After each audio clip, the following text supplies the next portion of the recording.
दोस्तों, आज दिखाने वाले हैं सर टाटा जी का कहानी। कैसे कंपनी खड़ा होने के बाद पूरे देश में फैला।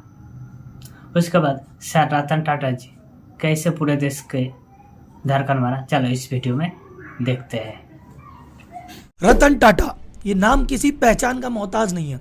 इसके हजारों लाखों प्रशंसक हैं। इन्हें प्यार करने वाले, सम्मान करने वाले और चाहने वाले। और हो भी क्यों ना, क्योंकि अगर गौर से देखा जाए तो अगर टाटा फैमिली नहीं होती तो इस देश में कुछ भी नहीं होता। इस फैमिली ने देश के लिए जो किया है वो न कोई कर सकता है, न कभी जीवन में कर पाएगा। जब देश को इंफ्रास्ट्रक्चर के लिए स्टील की जरूरत थी तो देश में पहला स्टील का प्लांट लगाने वाली कंपनी टाटा। जब आईटी का दौर चला तो सबसे पहली आईटी कंपनी इंडिया की टाटा। इंडिया में जब एजुकेशन नहीं थी उस समय एजुकेशन देने के लिए, रिसर्च करने के लिए जो इंस्टीट्यूट खोला सबसे पहले टाटा। देश में सबसे पहला कैंसर हॉस्पिटल टाटा। देश का सबसे पहला होटल, उस जमाने में जब होटल के बाहर लिखा था dogs and Indians are not allowed, उस समय देश का सबसे भव्य होटल बनाने वाला ग्रुप टाटा। गोपाल कृष्ण गोखले के आजादी आंदोलन में दान देने वाले टाटा और हड़प्पा मोहनजोदड़ो की खुदाई में भी सहयोग देने वाले टाटा। भारत देश के इतिहास में जितनी भी महत्वपूर्ण डेट और जितने भी महत्वपूर्ण इवेंट हुए हैं वहां पे आपको टाटा ग्रुप और टाटा फैमिली खड़ी नजर आएगी। दुनिया कमा के तो चैरिटी बहुत लोग करते हैं, जो चैरिटी करने के लिए कमाए उसे कहते हैं टाटा। ये वीडियो टाटा फैमिली को एक सलाम है और उनके चरणों में वंदन है, क्योंकि जो उन्होंने देश के लिए किया है उनसे पहले ना कोई कर पाया है, ना उनके बाद कभी कोई जीवन में कर पाएगा। तो अगर आप टाटा फैमिली के फैन हैं, उन्हें प्यार करते हैं, सम्मान करते हैं, तो वीडियो अंत तक देखना। और अगर वीडियो पसंद आए तो इसे एक एक व्हाट्सएप ग्रुप में, एक एक फेसबुक ग्रुप में और एक एक व्यक्ति तक पहुंचाना आपकी जिम्मेदारी है। और आप बोलते हो नहीं टाटा ग्रुप से इतना भी प्यार नहीं है, वीडियो अंत तक देखना, प्यार हो जाएगा। ये मेरा चैलेंज है, ये मेरा दावा है। इसी वादे के साथ करते हैं वीडियो की शुरुआत।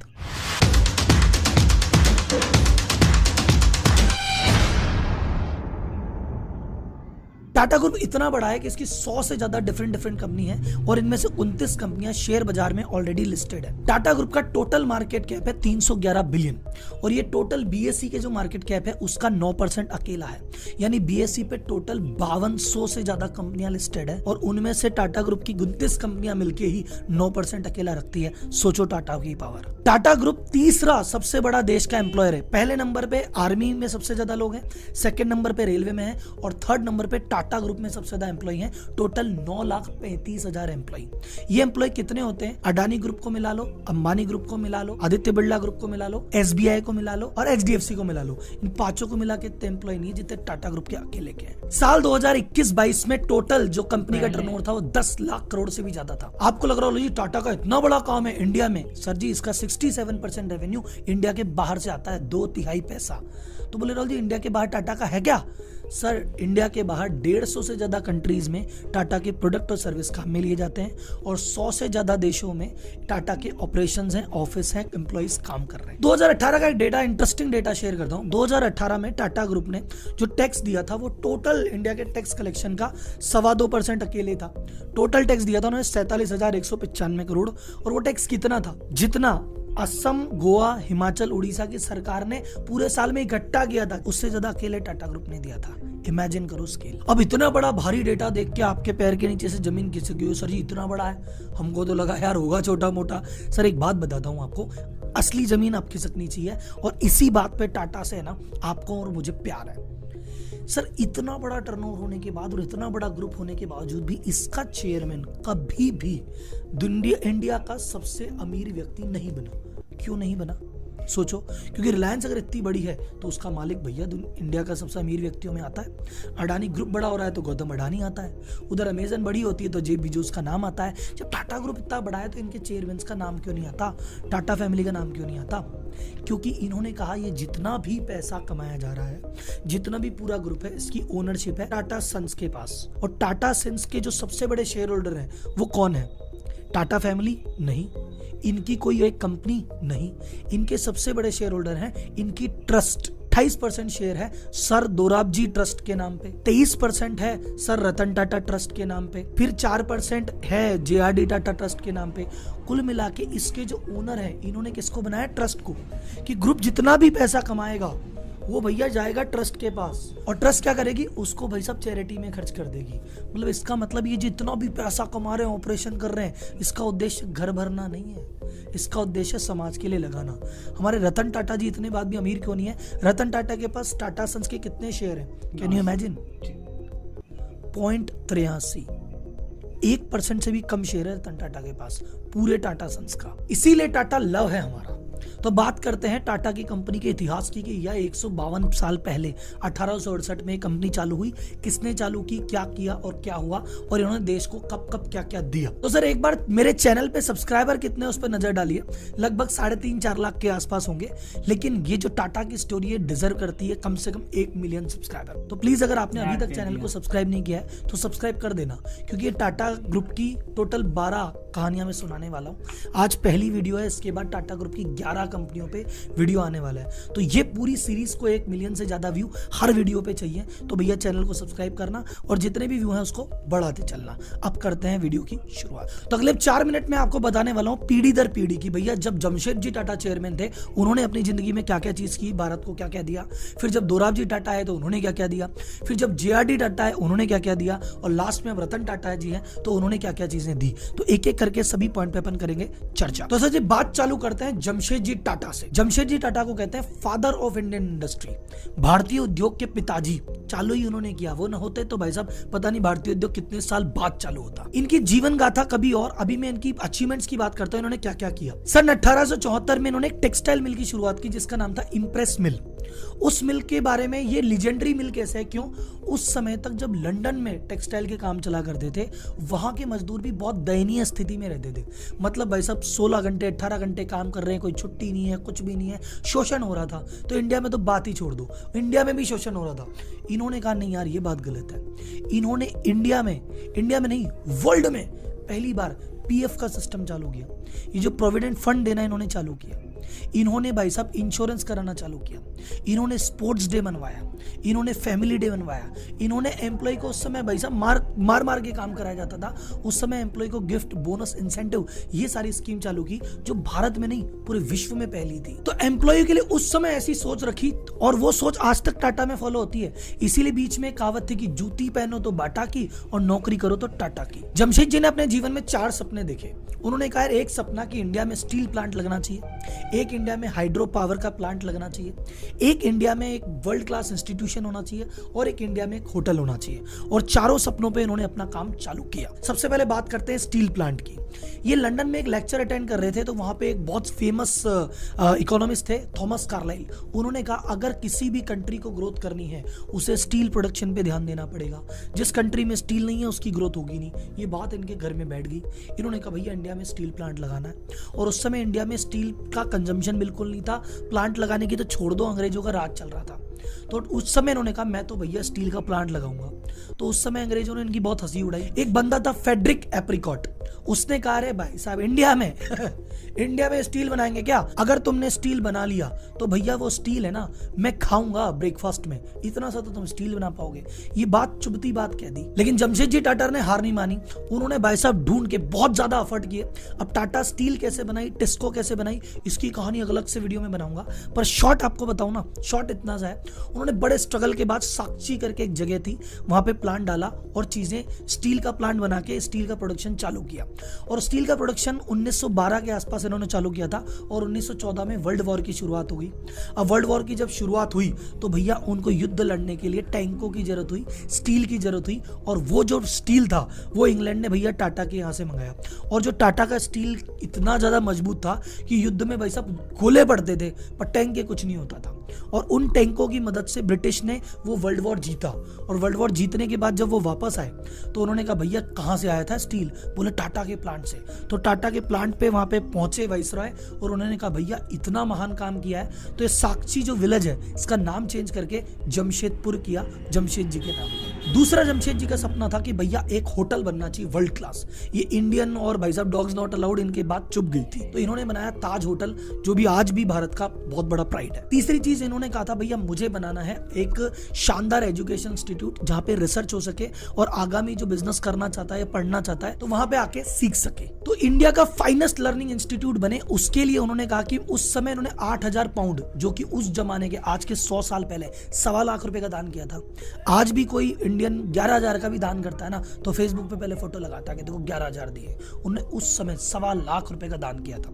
फिर उन्होंने मैसूर के महाराजा से बात की, उन्होंने 5 लाख रुपए दिए मैसूर के महाराजा ने और कहा 50,000 सालाना दूंगा, लेकिन फिर भी उसके लिए भैया पेमेंट व्यवस्था नहीं हो पा रही थी। तो जमशेद जी टाटा ने 17 बिल्डिंग बेची अपनी इस प्रोजेक्ट के लिए, जो कि चैरिटी का प्रोजेक्ट है, इनको बना के कमाना नहीं है, बस लगाना है। 17 मुंबई में अपनी बिल्डिंग बेच के इस प्रोजेक्ट को फंड किया। 1892 में, उस समय भैया हायर स्टडीज, इंडिया में एजुकेशन का ज्यादा कुछ था नहीं, हायर स्टडीज करनी है तो इंग्लैंड जाना पड़ता था। इंग्लैंड जाने के लिए इंडियन बच्चों को कौन पैसे देगा? इन्होंने कहा मैं। और उस समय इन्होंने टाटा फाउंडेशन से स्कॉलरशिप देनी चालू की और कई भारत के शुरुआत, जैसे KR नारायणन भारत के जो राष्ट्रपति थे, कई भारत के हाई कोर्ट के चीफ जस्टिस, ये उनसे स्कॉलरशिप लेके उस समय पढ़ने गए थे। चौथा सपना था एक हाइड्रो इलेक्ट्रिक पावर प्लांट बनाएंगे, जो इन्होंने कंपनी बनी बाद में टाटा पावर के नाम से। अब दुख की बात एक रही कि इनके सपने जो सारे थे, इन्होंने अपने जीवन काल में सबकी नींव डाल दी थी पर पूरे नहीं हो पाए। जमशेद जी टाटा अपने सामने बस होटल का निर्माण देख गए थे, बाकी इलेक्ट्रिक का काम चालू हुआ था, स्टील का काम चालू हुआ था। ये जितने भी काम चालू हुए थे उसको कंप्लीट किया इनके बेटे दोराब जी टाटा ने। तो जो प्लांट कंप्लीट हुआ था वो इनके बेटे ने ही कराया था, पावर का प्रोजेक्ट इनके बेटे ने ही किया था। और उस प्रोजेक्ट के लिए जब इनके बाद बहुत ज्यादा क्राइसिस आ गया था, इन्होंने अपने पत्नी के गहने तक गिरवी रखे। तो इनकी पत्नी के पास एक डायमंड था जो कोहिनूर से भी ज्यादा महंगा था, उसको उन्होंने गिरवी रख के ये प्रोजेक्ट्स कंप्लीट करवाए। ब्रिटिश राज में जो IAS की पोस्ट हुआ करती थी, आज की डेट में जो IAS की पोस्ट है वो ब्रिटिश राज में इंडियंस के लिए थी नहीं, वो 1924 में जाके इंडियंस के लिए ओपन हुई कि अब इंडियंस भी IAS बन सकते हैं। लेकिन उसके लिए भैया इंग्लैंड जाके ट्रेनिंग लेनी पड़ेगी, उसके जाने के पैसे किसी के पास थे नहीं। तो दोराब जी टाटा ने उसको भी स्पॉन्सर किया। एक समय पे जितने भी भारतीय IAS थे उनमें से 20% IAS वो थे जो टाटा ने फंड करके बनाए थे। देश का पहला इंडस्ट्रियल बैंक इन्होंने खोला था, टाटा इंडस्ट्रियल बैंक। बाद में इसको सरकार ने एक्वायर कर लिया और सेंट्रल बैंक ऑफ इंडिया उसका नाम रखा। देश की पहली insurance company new India insurance company इन्होंने चालू की थी, फिर सरकार ने इसको भी नेशनलाइज करके खुद की बना लिया। सर दोराब जी टाटा के कोई बेटे नहीं थे, तो इन्होंने अपनी जितनी भी संपत्ति थी लास्ट में एक ट्रस्ट बनाई, सर दोराब जी टाटा ट्रस्ट, और उन्होंने कहा सारी संपत्ति ट्रस्ट को दान कर दी। और वो ट्रस्ट आज की डेट में जो मैंने आपको बताया था टाटा सन्स में हाईएस्ट शेयर होल्डर इन्हीं का ट्रस्ट है। इसके बाद जमशेद जी के दूसरे बेटे थे, इनका नाम था रतन टाटा। ये दोराब जी के भाई थे, ये वाले रतन टाटा नहीं जिसको हम जानते हैं, दूसरे रतन टाटा थे। उनका बिजनेस में बहुत ज्यादा योगदान नहीं था।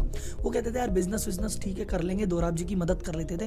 वो अदर एक्टिविटीज में ज्यादा थे। वो गोपाल कृष्ण गोखले से बहुत ज्यादा प्रेरित थे, तो उनकी जो उस समय आजादी का आंदोलन था उसको फंडिंग रतन टाटा ने की। अफ्रीका में महात्मा गांधी जी ने जो आंदोलन चलाया था रेसिज्म के खिलाफ, उसको 1.25 लाख की फंडिंग रतन टाटा ने की। इवन भारत में जो हड़प्पा मोहनजोदड़ो की खुदाई चल रही थी उसमें फंड कम पड़ गए, तो फंड कम पड़ गए तो बोले काम रोक दो।